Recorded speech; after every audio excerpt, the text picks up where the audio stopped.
You are on the Big Joel community call. We do this every other Monday right now, 2 p.m. Eastern, 11 a.m. Pacific. We've been having guests periodically, so it's always exciting when I have a guest on. Hey, Sean Gaudreau, mute. And it's nice to see everyone. Those of you that are new to this call, we do have the chat. It is monitored by Josh Brown, who works with me. So if you have a question or want to make a comment, you can go in the chat. I'm not going to look at it myself. Josh will, and then I'll look at it in a minute. Let me think what other housekeeping stuff we have. All right, let's go ahead and get to it. I think most of you are getting to the point now where I'm hearing across the country where we are starting to have trickles and dribs and drabs of agents starting to list houses now, which is interesting. But even though they're listing the houses, now what I'm hearing is the buyers have kind of hit the pause button a little bit. You could say maybe it's because of interest rates. I don't know about that. It could just be from fatigue. But the reality of it is in a lot of markets, instead of there having one house come on and there's 400 offers, now there are actually more than one house to look at, which is really good.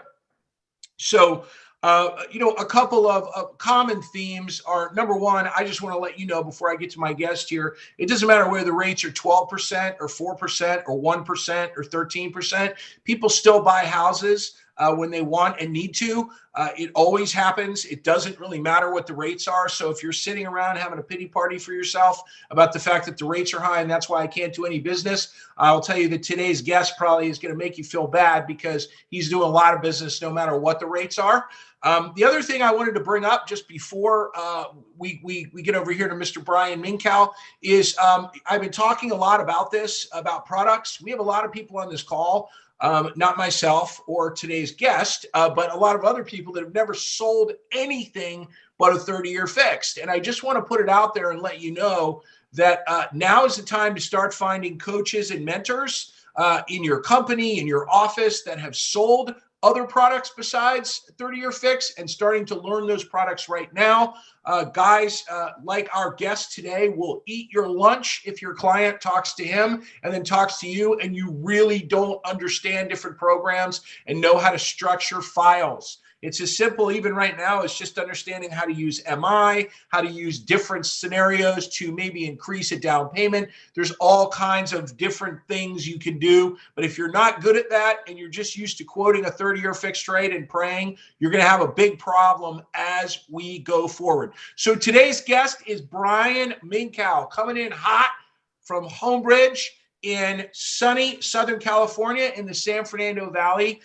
Brian is one of my favorite people, and he's always one of my favorite guests. I love this guy. He's an old school grinder. He never stops.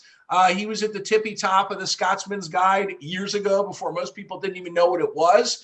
But the coolest part about Brian is an old school real estate agent referral guy. Yes, I'm sure Brian did plenty of refis last year like everyone else, but the reality of it is his core business is referrals from agent partners. So those of you that have been through my crush groups and that are connected to me in any way, this is a guy that is practicing exactly what I'm preaching all the time. So it's really cool that I could get him on today and we can ask him some questions and see what he's doing. So Brian, welcome to the call, my friend. Love seeing you. Thank you. Thank you very much. So Brian, let's just let the cat out of the bag immediately. The big question I'm asking everyone, and it's broad, and you can answer it any way you want. You can go all over the map. What types of things is Brian Minkow doing in this market to stay as relevant as humanly possible in front of his partners, provide incredible customer service, add that piece of having to be a shrink for your agents, and then the big question, Brian, which I've been yelling about for months is, my bet is you are taking market share right now. I've been telling loan officers, you better go, if you're not going to work, you better go get your application in to sell cars now so you can get one of those primo jobs at the Honda dealership before you have zero loans. Because I'm seeing the best loan officers in the country right now taking market share, literally. So I know that was a lot, but take it wherever you want to go, Brian. Brian, how many purchase units last year, just to give everyone a feel on the units, ballpark? No idea. I think don't even know. Okay, it's a lot. I know. Yeah, I think it's probably like I think 700 million. I think it was like 55% purchase, and okay, we'll all have right. loan amounts like I don't know 600,000 or something. Okay, like perfect. So Brian, tell us about what you're doing to stay relevant. What types of thing are you doing just to get deals through? Right. So your contracts are going through. Right. So I mean, you know, especially right now is when your real estate partner puts in the offer and they're writing without a loan contingency, without an appraisal contingency, and with all these things, and now you're finding that you don't have 14 offers on one house, you got maybe 3. Well, that's awesome, because then what I do is I call the listing agent who's either worked with us in the past or just knows who I am, and I just say, hey, look, this borrower is completely approved. They're rock solid. They're ready to go. I don't need any documents from them. That's why they're releasing their loan contingency up front and blah, blah, blah, blah, blah, blah, blah. And it winds up really, really working, because what happens is so many of these agents are receiving these, pre-approval letters from, loan officers they've never heard of, or they're not in Los Angeles, they're in, Missouri, and they're not taking those offers. They're just not, right? So you got to get relevant, and you got to get in front of the listing agent, even if they're not your listing agent, and just push your client's offer through. I mean, there's many purchasing agents that I just say, all I want you to do is fax the offer over, and I'll take it from there. They send the offer, 10 minutes later, boom, I'm calling the listing agent. I'm taking care of it for the realtor. I'm like, you just step aside, I got it.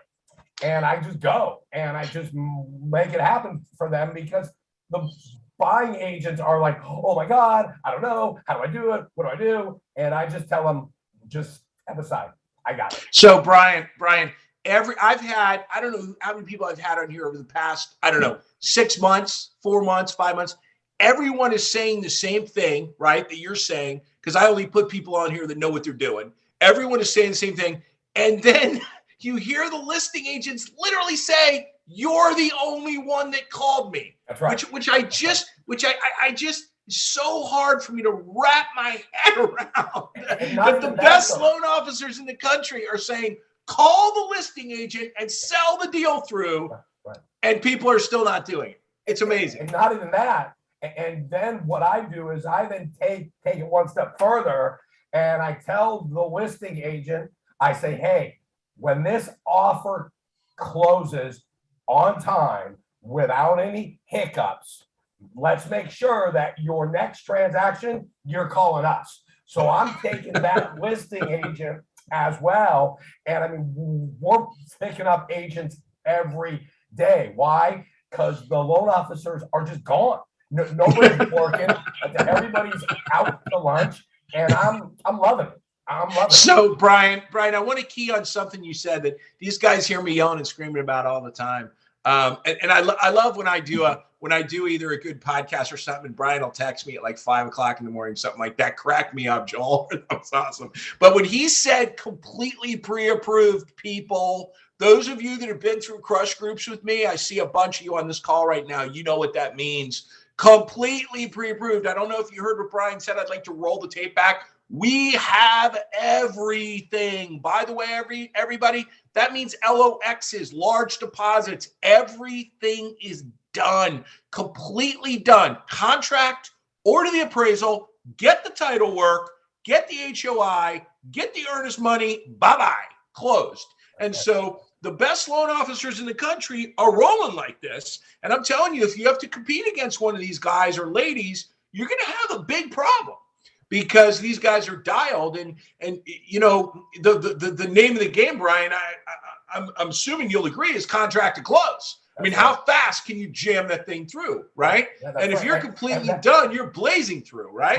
And that's why a lot of my buying agents are putting down a 14-day escrow, a 21-day escrow. And the buying agent goes, can you really close in 14 days? And I go, yeah. You know why?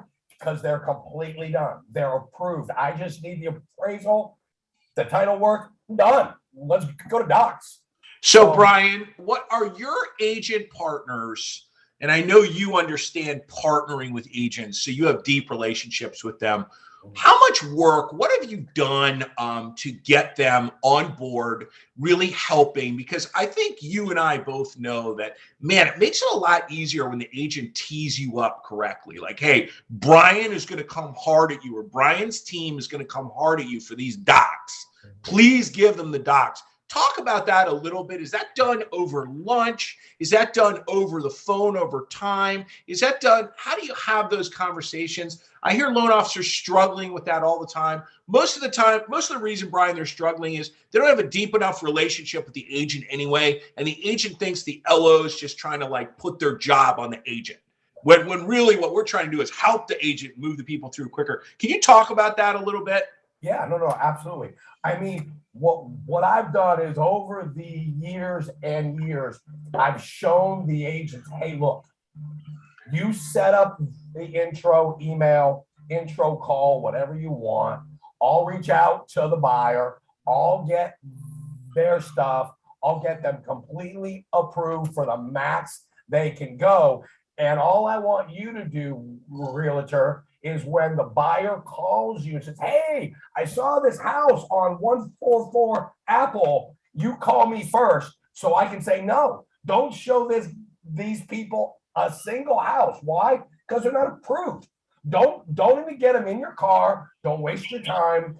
And what happens is over time, they then realize, wait a minute, I'm wasting my time going at a $900,000 house when they're approved for a $600,000 house, right? So that's what we've coached these agents over and over. And now it's fantastic because they do an email intro. I call, I set it up, I get their docs, my staff gets them done, approved, ready to go. Then they get their ass in the car and go look at a house. Yeah. So, you know, a lot of times I hear from loan officers, Brian, this will crack you up. Oh, well, I can't ask for too much. You know, the other guy's not asking for that much. Or the borrower calls the agent and goes, Brian Minkow's an ass. He asked me for too much stuff. And I just want to let you all know, Brian's agent partners are going, no, Brian's not an ass. Give him the stuff. That's okay. Right. And the reason that's happening is because of the value relationship, the relationship that Brian has with his partners, that over the years, he's taken deeper and deeper and deeper. And so you should never be scared to stand up and say, look, I can give you an idiot piece of paper that means nothing. Because by the way, your person's self-employed and I don't even have tax returns or P&L or anything on them, which means I'm giving you air. Oh, well, look, the guy over at this company gave me air. Okay, well, I'm not going to give you air. A lot of times loan officers are so caught up in calculating their commission on a loan they're never going to get, as in 100% of zero is zero. Okay, you're so busy doing that. All right, you forget what your job is, and your job is to get them pre-approved or approved in some cases, which you can't do without the docs. Brian, tell me about, you know, you're in this market, you're an LO, you did a ton of refis the last 2 years. You bought a second home, a cool Corvette, you know, all kinds of stupidity. You know, went on, you know, insane vacations, even though it was COVID, you know, went here, went there. And now your volume went from 15 loans a month to 2 loans a month. You're crying and whining in the corner, basically sucking your thumb because they laid off your LOA. Okay. And you're literally looking around going, what's going on? So maybe you're complaining your rates are high or something. give me some good advice. I want to just say one thing before Brian said this. One of the coolest things Brian Minkow ever said in front of me, so cool, is someone asked him, Brian, what's your secret? He goes, I work 8 hours a day. And they were like, wait, what? What do you mean? He goes, yeah, I work 8 hours a day. And everyone's like, yeah, whatever. He goes, no, I work 8 hours, like the whole 8 hours I'm working. Like I'm not like working for 15 minutes and eating donuts for 45 minutes. I'm literally working. So Brian, give us some good advice for these people to get off their asses and make it happen, because there's people that are down 80% their volume. Yeah. I mean, it just comes down to work. I mean, it really does. I mean, you kind of said it best is, I'm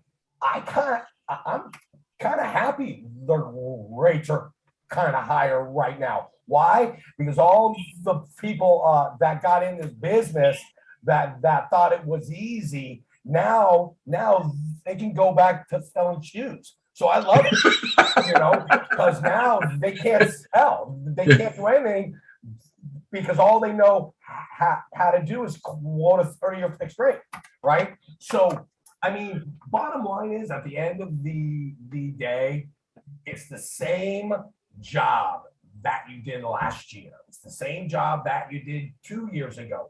It's just a little harder, and you have to push a little harder. And the other thing that you have to really, really recognize is every loan you get now is a golden nugget.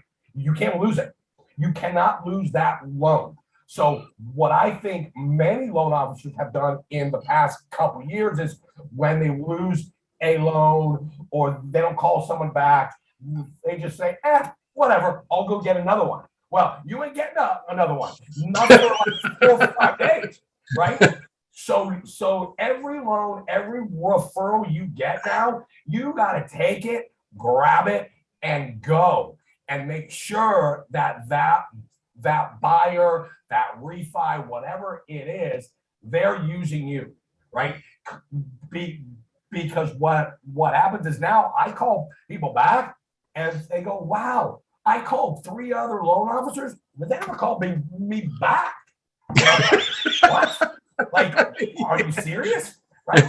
So you just gotta work a little harder. You just have to push a little harder, and you just have to make the client feel that you're the expert. You're the only one. You're the only one that can get this loan done. Whether or not someone else can or not, doesn't matter. They have to feel like they need you. And if they feel that way, you're solid.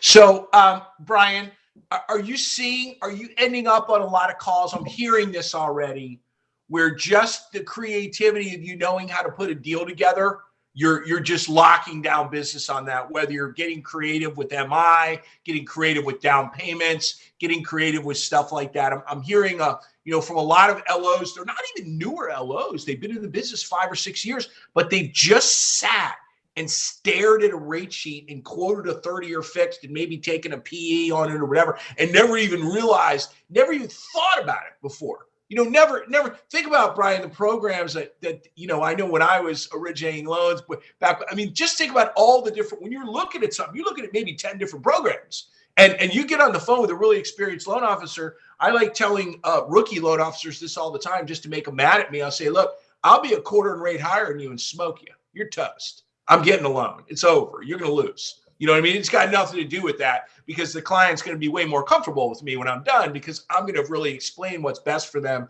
and how they should do it. Are you just seeing more and more of those phone calls?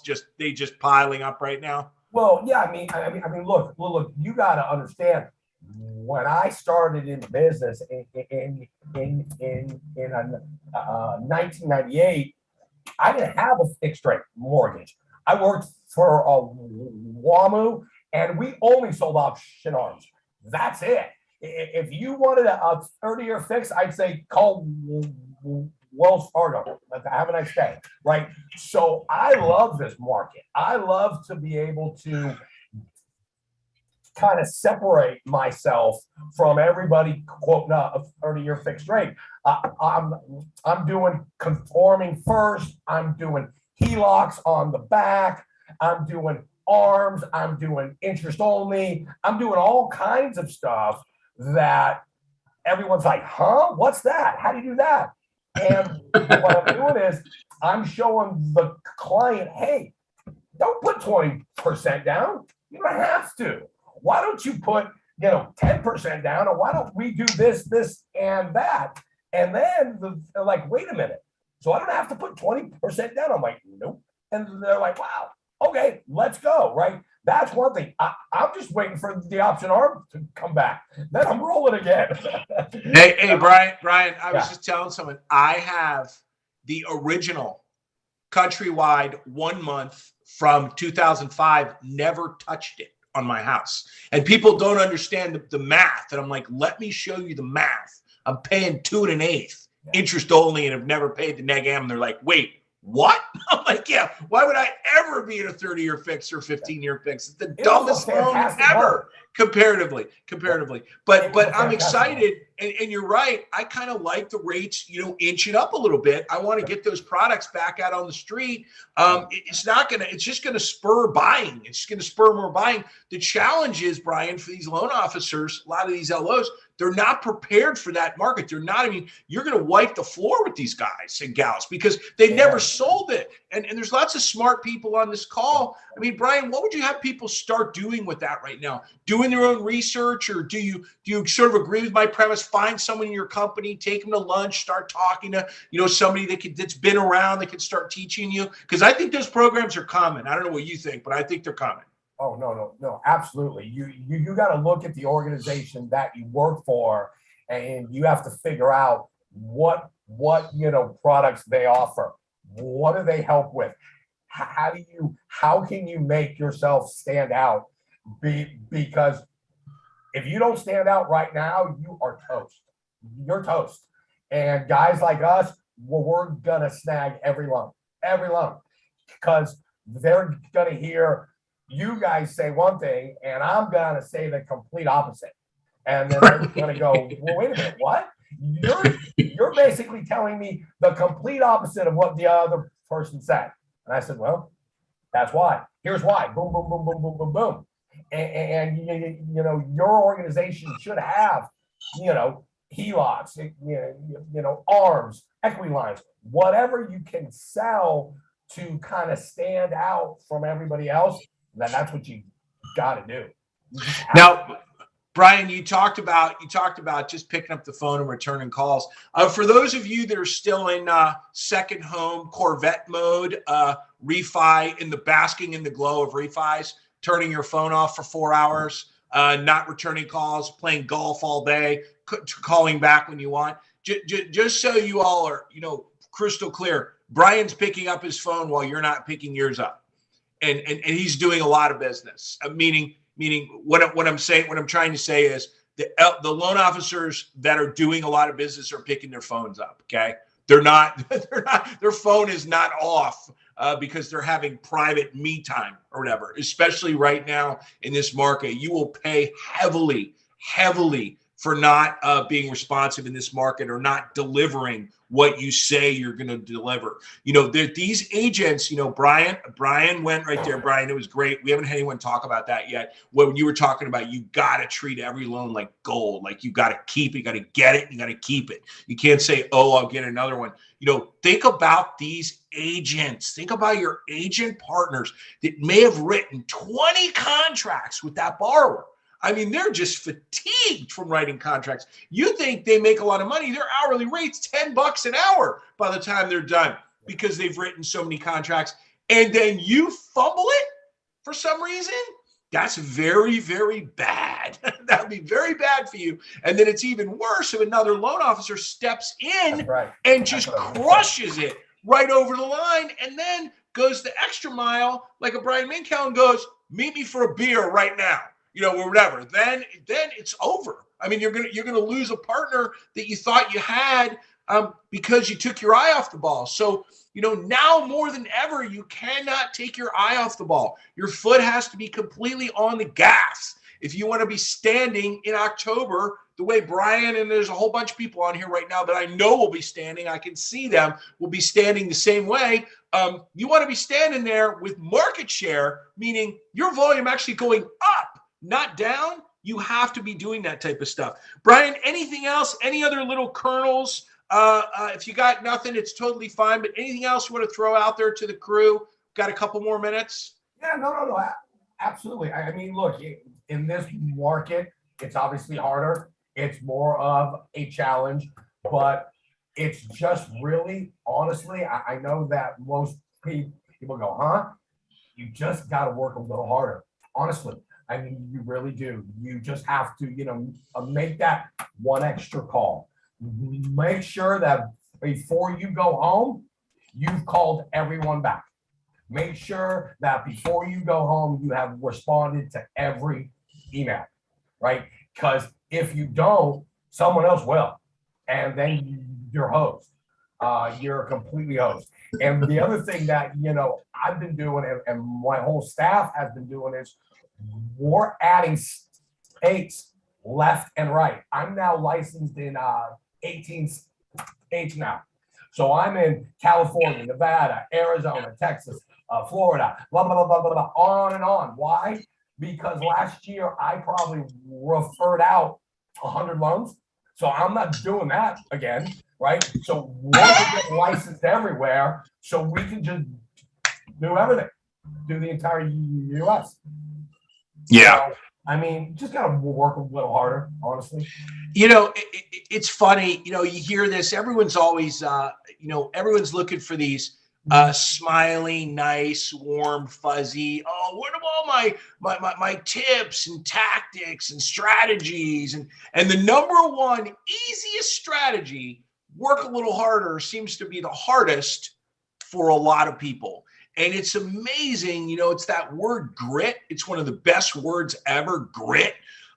Every loan officer I have on this call is a master of grit, is a grit person, male, female, it doesn't matter, is a grit person. And grit means willing to, I'm just going to put it out there, bust ass, climb the wall, go through the wall, get around the wall, not stand at the wall and ponder. Standing at the wall and pondering is our rates suck. There's no houses. This business is just horrible. Wah! That right there is standing at the wall and looking at it. Someone with grit literally goes right over the wall. They look at the wall and they go over the wall.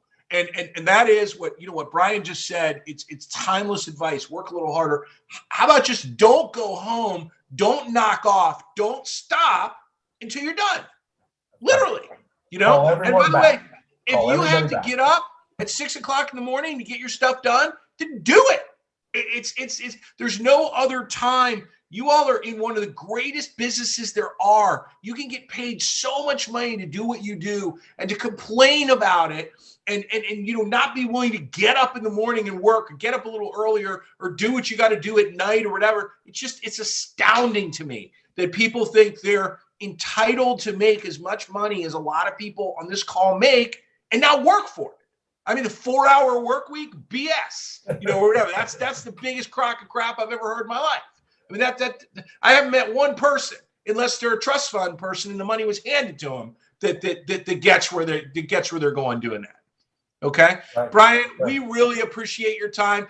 Brian Minkow, Homebridge. He's not a big social media guy. Okay, if you want his information, he is an extremely nice guy. He's busy. He loves talking to people. So if you have any questions for Brian, Josh, can you put his email? Brian, is it easy? Is it just, what's your email address? It's easy, right? Brian Minkow at homebridge.com.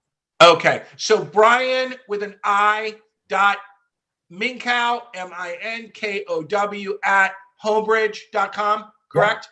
Yep. Okay. Brian, like I said, he's busy, but there it is. It's in the chat, everyone. You're not going to be able to find Brian on social media. He doesn't play that game. No. But if you email him, I guarantee you he will get back to you because he loves helping people. So yep. Brian, thank you so much. Everyone, community, let's go. We're not trying to be hard asses here, but it's game on. LFG. Everyone have an awesome week. Go get them. Thank you, Brian. I appreciate it. Thank you, Joel.